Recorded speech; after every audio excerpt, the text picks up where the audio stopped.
Speaker, this budget has been total chaos, and real harm has been done. People have lost their jobs. People are worried about their future in this province. Families have been losing sleep for weeks, wondering if the programs their children with disabilities count on will continue. Clearly, not enough thought went into the impact of these cruel cuts, and Nova Scotians no longer believe or trust that this government is working in their best interest. How could the Premier be so careless in tabling a budget he now admits he didn't understand?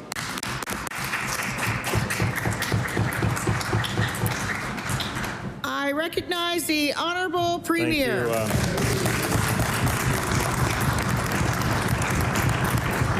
Thank you, Madam Speaker. And the budget process is very complex. It goes on for months and months. Incredible work by the civil service, incredible work by the elected officials, and $19 billion of spending. The finances of the province are challenging right now, so I will accept responsibility. We went a little too fast on trying to address some of those challenges. But when you see something is not working, you have to have the courage to stand up and correct course. And we did that today, Madam Speaker, for people with disabilities, seniors, people in African, Nova Scotian, and First Nation communities looking to further their education. So we're trying to get to the right place. We care. We want what's best for Nova Scotians, and I'm happy we were able to do that today. I recognize the Honourable Leader of the Official Opposition. Thank you, Madam Speaker. Now the Premier praises the civil service. Yesterday he blamed them for the cuts. It's clear that this government tabled this budget without doing the work to understand how these cuts would actually impact Nova Scotians. For weeks we have watched the Premier and his ministers dodge questions, blame staff for the cuts, and tell media they were surprised to learn what's in their own budget. Last night, the Minister of Finance said he couldn't predict how this budget would change moving forward. How is it possible that the Finance Minister didn't know that this government was changing the budget last night?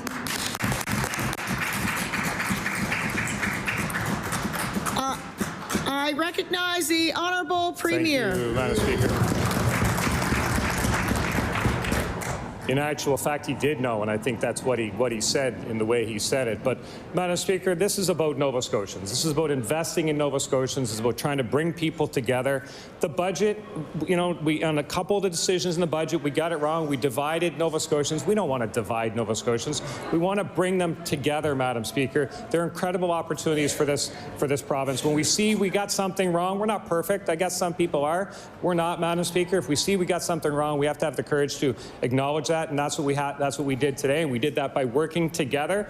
MLAs across this chamber went out to their constituencies on the weekend, had meaningful, reasonable discussions, and they brought information back, and we acted upon it, Madam Speaker.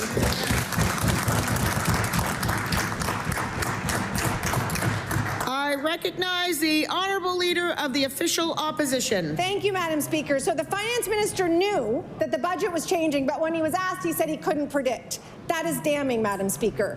Nova Scotians are in the streets pushing back against this government's cruel cuts right now. We know that the cuts are wide and deep. There are cuts to long-term care staff. There are cuts to tourism operators and rural jobs, cuts to literacy programs, community organizations, cuts to food security. Nova Scotians want to know how government decisions are impacting their families and their communities. They trusted this government, and that trust has been broken. Will the Premier pause this budget, do the real work to understand what it means, and come back with one he can actually defend?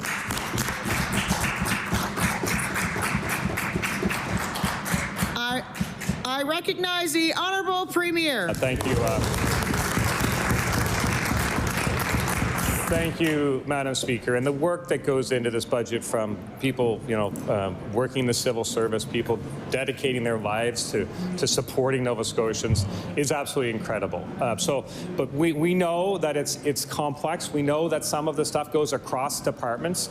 So when it's time to constantly reassess, look and see what's possible, what we can do a little different, how we can support, we'll do that, Madam Speaker. The reality is the deficit went up today.